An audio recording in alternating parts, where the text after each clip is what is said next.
오늘 다소 주제가 저는 흥미로운 주제라고 생각합니다. 솔로몬의 타락과 구원이라는 그러한 제목을 가지고 저는 오늘 말씀을 여러분과 한번 나눠보고자 합니다. 솔로몬은 왜 하나님의 큰 사랑과 지혜를 받았음에도 불구하고 타락의 길을 걷게 됐을까? 거기에 대해서 여러분과 함께 먼저 나눠보고 싶고요. 과연 솔로몬은 하나님 앞에 회개를 하고 구원을 받았을까라고 하는 두 가지 주제를 가지고 여러분과 말씀을 나누고자 합니다. 솔로몬이 타락 이전의 솔로몬의 모습을 통해서 우리가 보는 것은 뭐냐 하면 솔로몬이 하나님 앞에 참 너무나 귀한 사람이고 사랑받는 사람이다. 어떻게 보면 브랜드 네임인 게 있잖아요. 어떤 네임 밸류를 보면 솔로몬이란 이름 석자를 딱 들으면 대단한 인물이거든요. 대단한 인물. 성전을 지었잖아요. 하나님 앞에서. 참 엄청난 일을 했고 또 지혜의 왕이잖아요. 그리고 성경을 3권이나 기록했잖아요. 이런 대단한 인물이 솔로몬인데 솔로몬의 타락 이전의 모습은 참으로 하나님 앞에서 대단한 모습이다. 그래서 열왕기상 3장을 보게 되면 그가 하나님을 사랑하였다 그렇게 나와 있습니다. 하나님을 사랑했어요. 솔로몬의 마음속에 하나님 사랑하는 마음이 있었던 것을 성경은 기록하고 있습니다. 그 하나님 사랑하는 마음으로 솔로몬은 1000번제를 드렸다는 거예요. 1000번제를. 어느 누구도 1000번제를 드린 구약의 인물은 없습니다. 그러면 솔로몬이 어떻게 1000번제라는 걸 드릴 생각을 했을까? 왜 솔로몬이 1000번제를 드렸을까 생각해 보면 아버지의 영향이 분명히 컸다 이렇게 생각이 됩니다. 아버지가 가장 위대한 예배자 다윗이잖아요. 일생 동안 하나님을 예배하는 것에 집중하고 하나님을 예배하는 것에 최선을 다했던 사람이 다윗이었기 때문에 솔로몬은 왕이 되고 그 아버지의 영향으로 아마 가장 먼저 하나님 사랑하는 마음을 담아 1000번제를 드린 거죠. 엄청난 제사를 드렸습니다. 1000마리나 되는 아마 소와 양과 짐승들을 1000마리나 되는 이 번제들을 하나님께 다 드리면서 수많은 사람들이 동원돼서 제사장들이 하나님께 정말 온전한 헌신과 예배를 드렸습니다. 근데 하나님께서 그에게 이 예배를 받고 난 다음에 축복을 주셨어요. 야, 내가 너의 예배를 너무 기쁘게 받았다. 뭐 1000번제를 드린 것도 중요하지만 네가 나를 사랑하고 하나님을 사랑하는 마음으로 예배하고자 하는 너의 이 예배를 내가 기쁘게 받았다. 그래서 나는 너의 소원을 들어주고 싶은데 너는 무엇을 원하냐? 너 이제 왕이 됐으니까 나에게 필요한 걸 말해봐 라고 했을 때 우리 같으면 왕이니까 왕권의 강화 아니면 나라의 어떠한 번영 이런 것들을 구했을 수가 있잖아요. 그런데 그는 지혜를 구했어요.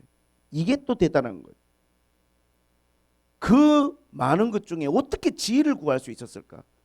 나는 어리석은 사람이고 나는 부족한 사람인데 왕이 됐다는 거예요. 내가 나의 지혜와 나의 생각을 가지고 이 나라를 다스릴 수 없다는 거예요. 그러므로 이 백성들을 잘 이끌어갈 수 있도록 이 부족한 사람에게 이 어리석은 사람에게 하나님이 지혜를 주십시오. 얼마나 겸손합니까? 얼마나 겸손해요. 한 번뿐이 없는 어떻게 보면 자기에게 주신 하나님의 기회를 지혜를 달라고 이렇게 하나님 앞에 겸손히 구하는 솔로몬을 보면서 하나님이 두 번째 또 감동하셨어요. 첫 번째 감동은 1000번제를 받으시고 감동해서 소원을 들어주겠다 했는데 이 소원을 구하는 걸 보고 또 감동을 받으셔가지고 하나님이 네가 구하지 않은 모든 너에게 축복을 쏟아부어 주겠다는 거예요. 네가 구하지 않은 것까지 네가 나에게 말하지 않은 것까지 이 세상에서 누릴 수 있는 모든 축복을 주겠다. 이렇게 하나님을 여러 번 감동시킨 사람이 솔로몬이에요. 할렐루야. 그리고 난 다음에 5장을 읽어보게 되면 열왕기상 솔로몬이 이제 성전 건축을 시작합니다. 이 성전 건축을 시작하는 게 자세히 나와 있는데 나중에 읽어보시면 얼마나 대단하느냐. 역군의 수가 3만이라고 나와요.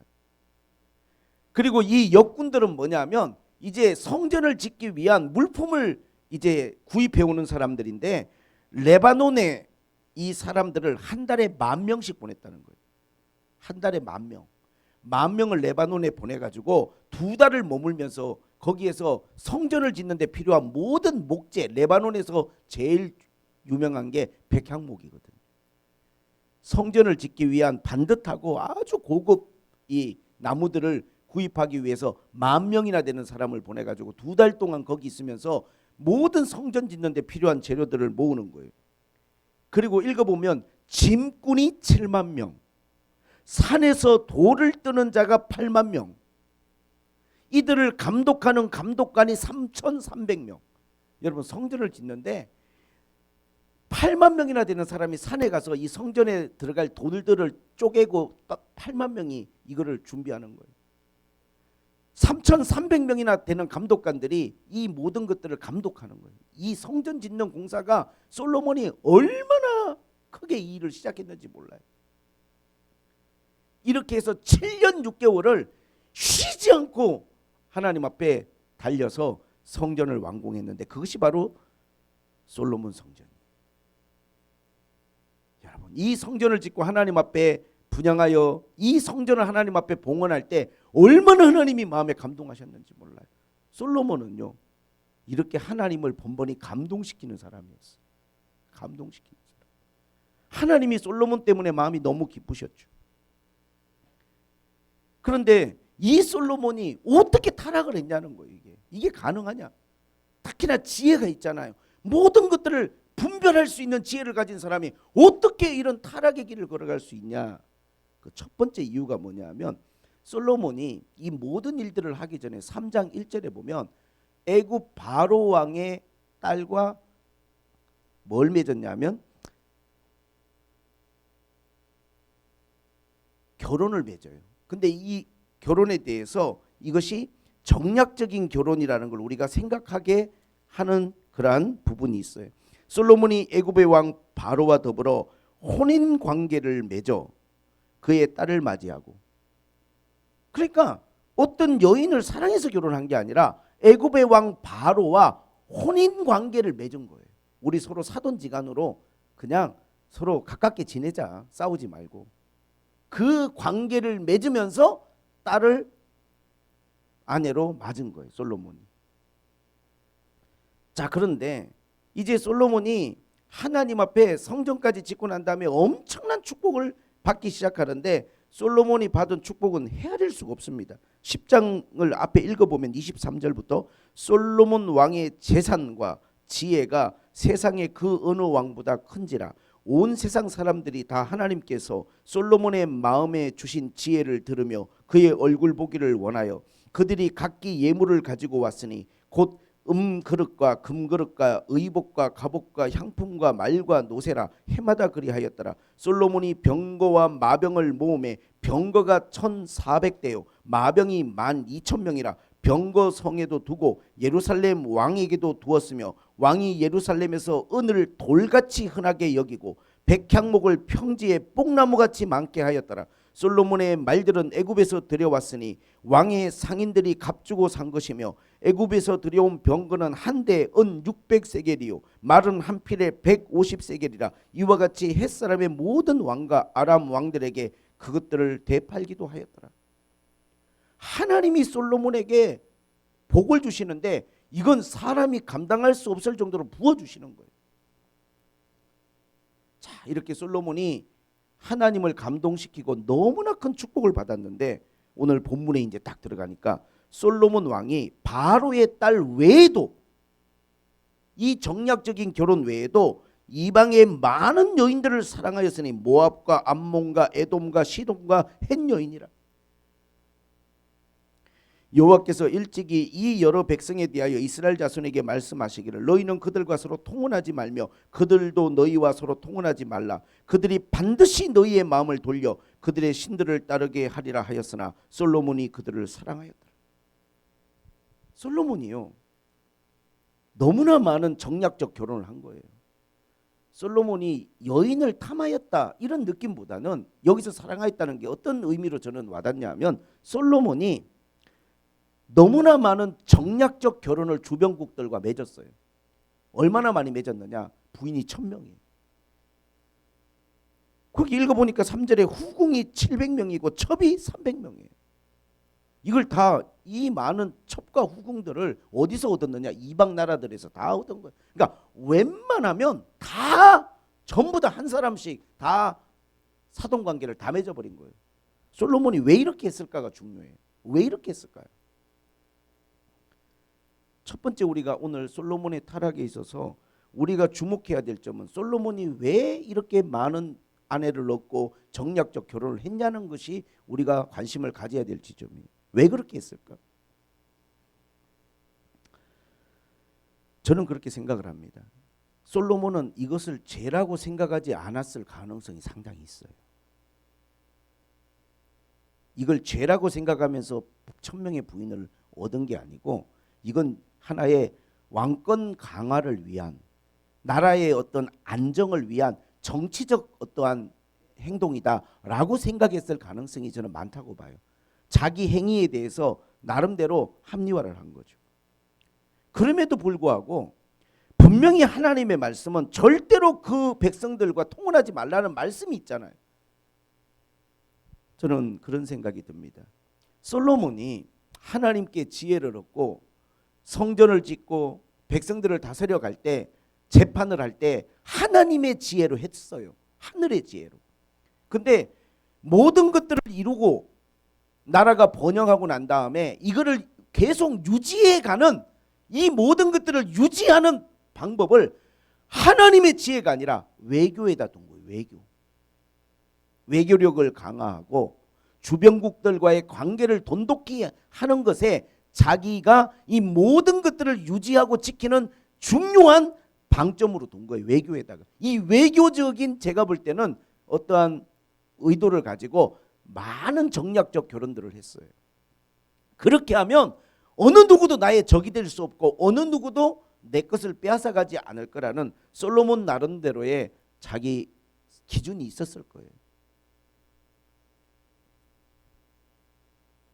그러나 오늘 여기 말씀해 보니까 하나님의 말씀은 그냥 하나님이 그냥 높아심으로 주시는 말씀이 아니에요. 하나님 말씀은 정확합니다. 아담과 하와에게 선악과를 먹으면 반드시 죽으리란 것처럼 하나님이 솔로몬에게 네가 이 이방 여인들과 결혼하면 그들이 반드시라고 했어요. 반드시 어떻게 되느냐? 반드시 너희의 마음을 돌려 그들의 신을 따르게 하리라. 2절에 반드시 너희의 마음을 돌려 그들의 신을 따르게 하리라. 자, 이렇게 솔로몬이 처음에는요 정략 결혼으로 끝날 줄 알았는데 이제 4절에 보니까 나이가 많아지 솔로몬의 나이가 많을 때에 그 여인들이 그의 마음을 돌려 다른 신들을 따르게 하므로 이제 이게 문제예요. 시간이 지나고 정이 들고 사랑을 하게 되고 아기도 낳고 이렇게 살다 보니까 이 여인들이 점점 자기의 요구를 요구하는 거예요. 내가 섬겼던 신을 좀 섬기게 해달라. 계속 솔로몬에게 집요하게 요구하는 겁니다. 만약에 처음부터 이런 것이었다면 솔로몬이 받아들이지 않았을지 몰라요. 그러나 이게 함께한 세월이 있고 자기도 나이가 많아져 가다 보니까 이 여인들의 요구를 들으면서 그의 아버지 다윗의 마음과 같지 않은 거예요. 하나님 앞에서 온전하지 못해요. 마음이 변해버렸다니. 다윗의 마음과 같지 않다는 것은 다윗은 끝까지 마음을 지켰어요. 마음을 지켰다고. 솔로몬은 마음을 못 지켰어요. 마음을 지키지 못한 게 문제예요. 저는 그런 생각을 합니다. 솔로몬이 잠언서를 기록할 때 4장 24절에 23절에 그런 말을 하죠. 모든 지킬 만한 것 중에 무릇 네 마음을 지켜라. 생명의 근원이 이에서 남이니라. 왜 이런 말씀을 솔로몬이 기록했냐 하면 본인은 마음을 못 지켰어요. 이것이 생명의 근원이고 이것이 우리 인생에 가장 중요한 게 마음을 지키는 건데 이 마음을 못 지켰어. 선을 넘어서 버리고 무너져 버린 거예요. 모든 문제는요 어디서부터 시작되느냐 하면 타협에서부터 시작됩니다. 죄는 타협에서 시작되는 거예요. 처음에 바로의 딸과 정략 결혼을 하는 것부터가 문제예요. 나름 괜찮았거든요. 애굽은 강대국이잖아요. 바로의 딸과 정략 결혼하고 쭉 살아보니까 도움이 많이 됐을 것 같아. 사돈지간이니까. 예? 물품을 조달하든 뭘 하든 간에 도움을 줬을 거란 말이지. 예? 좋은 사돈두니까. 그러니까 솔로몬이 한번 그런 식으로 타협을 하고 나니까 그 다음에는 다른 이방 여인들을 많이 얻는 것에 대해서 그냥 마음이 거기에 대해서 그냥 열려버렸어요. 마음이 변한 거죠. 원래 그런 사람이 아니었는데. 처음에는 타협에서 시작됐지만 나중에는 타협이 굴복이 돼버려요. 여인들의 말에 굴복하고 하나님과 멀어져 버렸죠. 그러면서 5절에 보니까 시돈 사람의 여신 아스다롯, 암몬 사람의 가정한 밀곰을 따름이라. 솔로몬이 여호와의 눈앞에서 악을 행하여 그의 아버지 다윗이 여호와를 온전히 따름과 같지 아니하고 모압의 가정한 그모스를 위하여 예루살렘 산 앞에 산당을 지었고 암몬 자손의 가정한 몰록을 위하여 그와 같이 하였으며 그가 또 이방 여인들을 위하여 다 그와 같이 한지라. 그들이 자기의 신들에게 분향하며 제사하였더라. 이제는 예루살렘 성전 앞에까지 그모스가 뭐고 몰록이 뭐고 여기 나오는 아스다롯이 뭡니까? 이거 전부 다 가나안 땅에서 쓸어버리고 몰아냈던 그 가정하고 악한 신들을 다 다시 받아들였어요. 다 불러들였어요. 누가? 솔로몬이.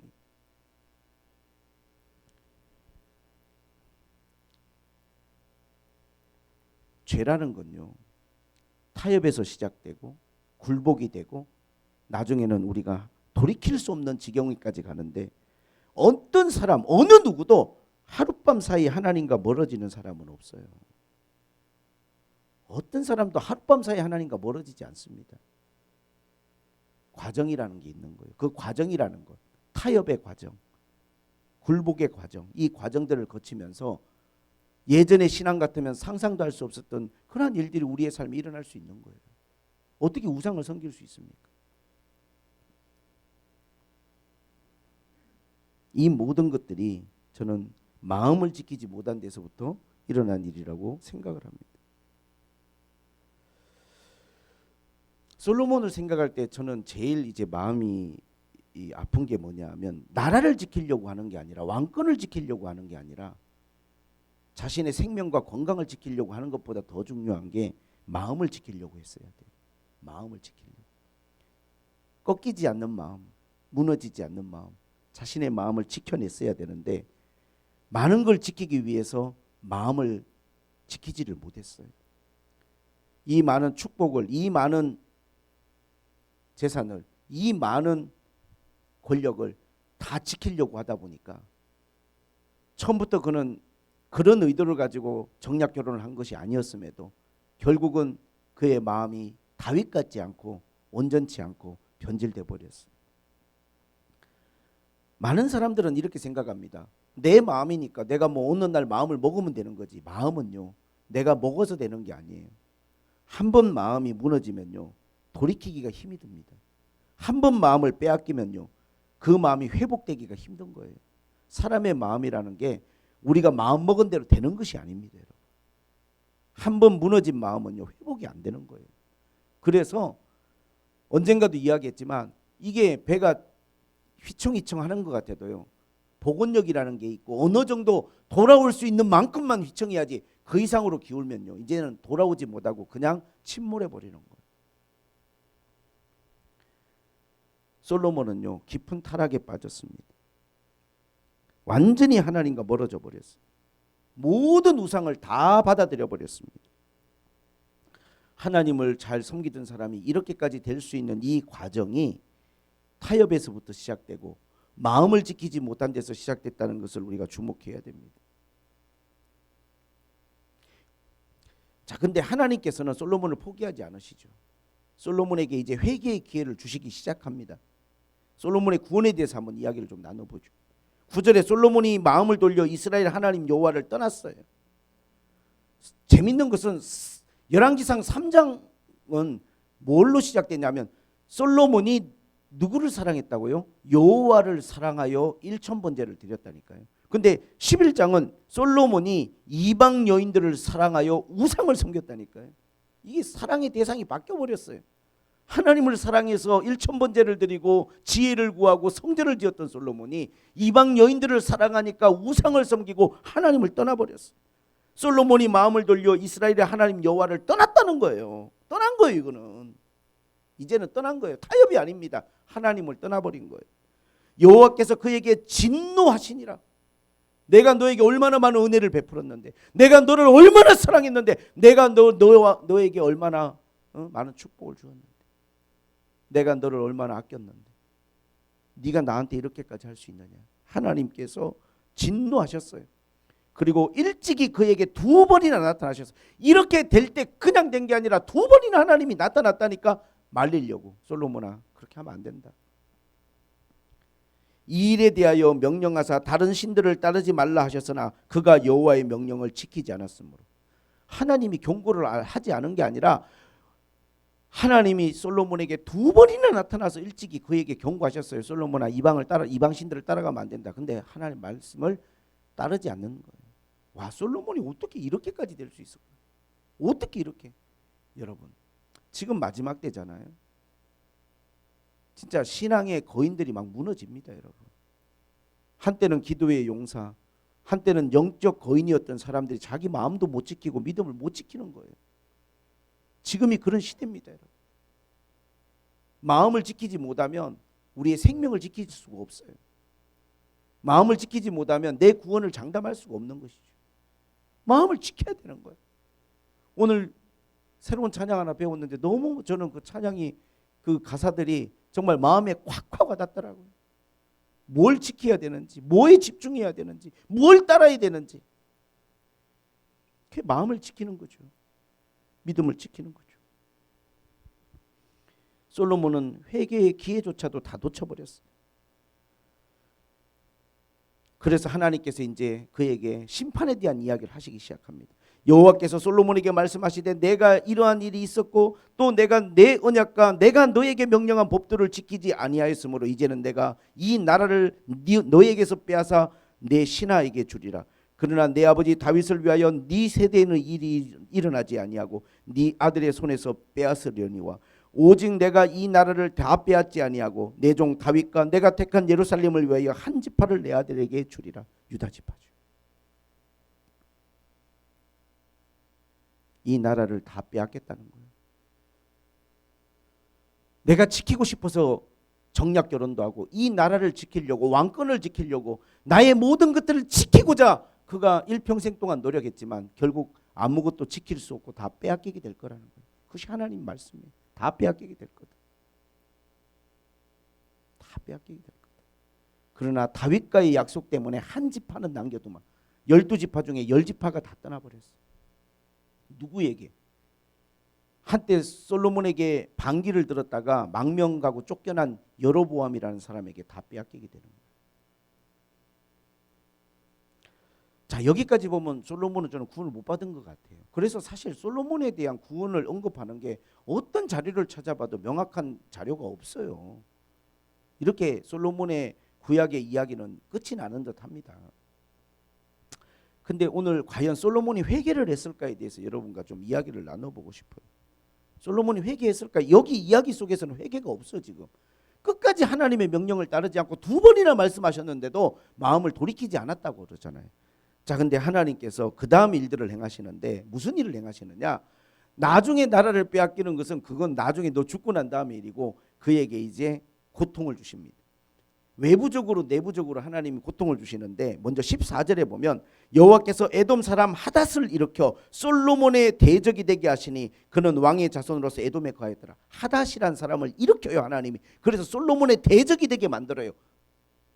그렇게 모든 사람과 1000명이나 되는 부인을 얻으면서 다 정략 결혼을 맺었는데도 이제 대적들이 막 일어나기 시작합니다. 하닷이 솔로몬의 대적이 돼요. 하나님 그를 일으키셨다는 거예요. 그는 왕족입니다, 에돔에. 그 다음에 또 읽어보면 누가 외부의 적이 나타나냐 하면 23절에 읽어보니까 하나님이 또 엘리야다의 아들 르손을 일으켜 솔로몬의 대적자가 되게 하시니 그는 그의 주인 소바왕 하닷 에셀에게서 도망한지라. 나중에 그도 뭐가 됐냐 하면 다메섹에 가서 왕이 되었다는 거예요. 하나님이 또 누구를 일으키냐면 엘리야다의 아들 르손을 일으켜서 솔로몬이 대적이 되게. 이제 사방에서 대적들이 일어나고 하닷이라는 대적이 일어나고 여기 보니까 르손이라는 대적이 일어나고 대적들이 외부의 적들이 갑자기 막 일어나는 거예요. 솔로몬의 이 마음의 평안이 깨집니다. 그리고 내부의 적이 또 일어나죠. 이게 더 강력해요. 외부의 적보다 내부의 적이 항상 더 무서운 거죠. 26절에 솔로몬의 신하 느밧의 아들 여로보암이 또한 손을 들어 왕을 대적하였으니 그는 에브라임 족속인 스라데 사람이요 그의 어머니의 이름은 스루아이니 과부더라. 그가 손을 들어 왕을 대적하는 까닭은 이러하니라. 왕을 대적하는 거예요. 조목조목 따지면서 솔로몬이 밀로를 건축하고 그의 아버지 다윗이 성읍이 무너진 것을 수축하였는데 이 사람은 큰 용사였다. 한때는 이 사람 여로보암은 큰 용사라. 솔로몬이 이 청년의 부지런함을 보고 세워 요셉 족속의 일을 감독하게 하였더라. 이런 쓰임받는 솔로몬의 인정받는 사람이었는데 이 사람이요 대적자가 되어버렸어요. 대적자가. 대적의 내용은 뭐냐면 그런 거예요. 솔로몬이 7년 6개월 동안 성전 짓느라고 아까 말한 것처럼 막 산에 돌 끼는 사람 8만 명, 집 나르는 사람 7만 명, 그 다음에 또 그냥 물품 사나르는 사람 몇만 명, 감독자 몇천 명, 온 국가를 다 동원해가지고 성전 지었잖아요. 그리고 난 다음에 뭘 했느냐? 왕궁 짓는 데는 13년이 걸렸어요. 솔로몬 자기 왕궁을 짓는데. 이거 다 뭘로 지었을까요? 세금으로 지은 거예요.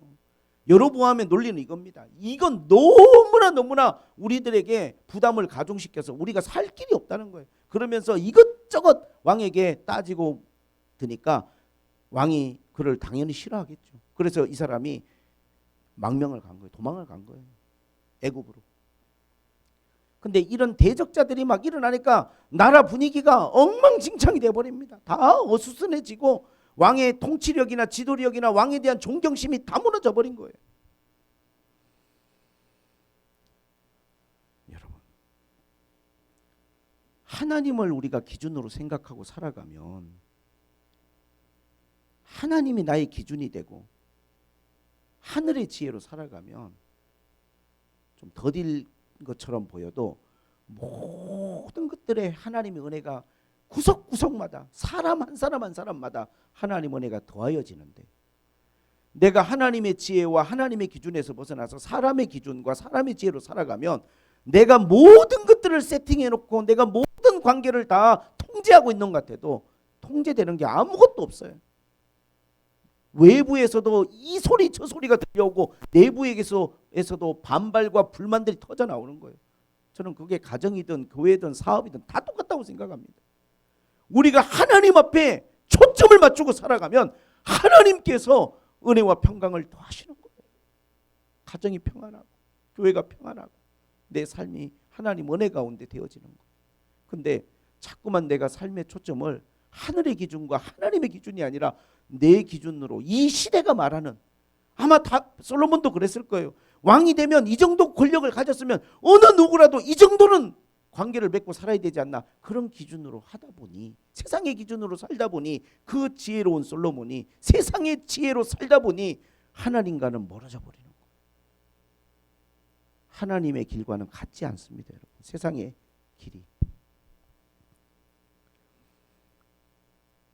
자, 이렇게 외부와 내부의 적으로 솔로몬이 엄청난 고통을 겪었을 거예요. 결론적으로 저는 그렇습니다. 저는 솔로몬이 회개했다고 생각해요. 언제 회개했냐? 하나님께서 경고하시고 네 나라를 쪼개겠다고 하실 때까지는 돌이키지 않았는데 실질적으로 외부와 내부의 적들이 일어나면서 본인이 공경에 처하고 극단적인 어려운 상황에 처했을 때 그는 회개했다. 왜? 전도서를 보세요. 그가 말년했었거든요. 그가 말년에 고백한 모든 내용들은 뭐냐면 모든 게 헛되다는 거예요. 내가 누려왔던 모든 것, 내가 살아왔던 모든 것, 내가 중요하다고 생각했던 모든 것, 내가 그토록 목소리를 높이고 애쓰고 수고했던 그 모든 것들이 다 헛된 것들을 쫓았고 바람을 잡으려는 것처럼 내가 살아왔구나. 저는 그것이 솔로몬의 회개라고 생각을 합니다. 그리고 가장 결정적인 것은 전도서 12장에 그가 마지막으로 남긴 말씀이에요. 일의 결국을 다 들었으니 하나님 경외하고 그 명령을 지킬지어다. 이것이 모든 사람의 본분이라. 하나님은 모든 행위와 모든 은밀한 일을 선악간에 심판하시리라. 심판하시는 하나님에 대해서 그가 깨달았습니다. 자기가 심판받고 있다는 것도 알았습니다. 저는 하나님 앞에 솔로몬이 돌이킴의 시간이 있었다고 생각합니다. 왜 우리가 솔로몬의 어떠한 회개와 구원에 대해서 말하기가 조심스럽냐 하면 신약 성경을 보면 구약의 인물들에 대한 이야기가 되게 많이 나와요. 뭐 아브라함은 자주 등장하고 다윗 같은 사람도 뭐 하나님 마음에 합한 사람이다 뭐다 해서 다윗도 등장하고 심지어는 무슨 뭐 욥도 등장하고 욥의 인내를 보았느냐 아니면은 심지어 기생 나합까지도 등장하잖아요. 기생 나합까지도 신약 성경 속에서 믿음의 장 히브리서 11장을 보면 믿음의 사람들의 이야기하는데 솔로몬 이야기는 어디에도 없어요. 이게 신약에서 솔로몬에 대한 평가가 없어. 그러다 보니 사람들이 솔로몬이 진정한 회개를 했겠느냐라고 하는 물음표를 갖고 있어요. 근데 유일하게 신약 성경에서 솔로몬을 언급한 성경이 어디에 있느냐?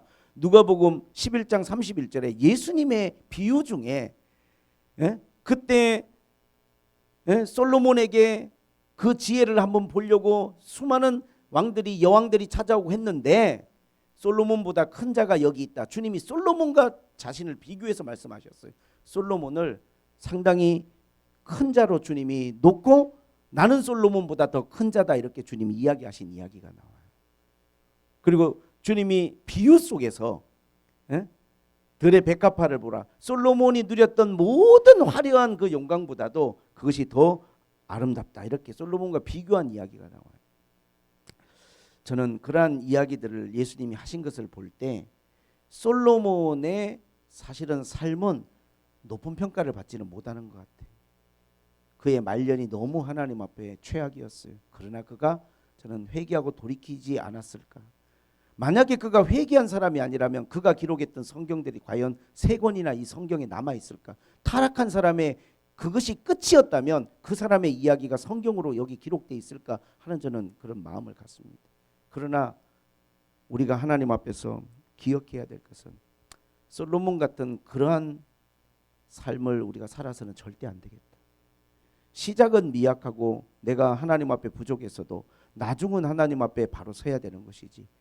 이토록 하나님 앞에 감동시키고 하나님의 마음을 뜨겁게 만들었던 솔로몬이 말년에 하나님과 이토록 담을 쌓고 이렇게 하나님 마음을 아프게 하고 자기로 인하여 온 나라가 어려움에 처하게 되는 이 상황으로 몰고 가는 걸 보면서 우리가 솔로몬의 전철을 밟아서는 안 되겠구나 하는 생각을 하게 됩니다. 그의 구원의 문제는 오직 하나님만 아시겠죠. 하지만 우리가 그의 구원에 대해서 물음표를 달아야 될 정도로 그는 하나님 앞에 참 지혜롭지 못한 삶으로 삶을 마무리했구나. 이걸 통해서 우리에게 적용할 때 나와 여러분들이 이 시대를 살아가면서 끝까지 여러분들의 믿음을 잘 지키시기를 바라고 무엇보다 여러분들의 마음을 잘 지키시기를 주님의 이름으로 축복을 드립니다. 타협하면 끝이 없습니다. 한 발 물러서면 2발 물러서야 되고 그렇게 물러서면 끝없이 물러서는 겁니다.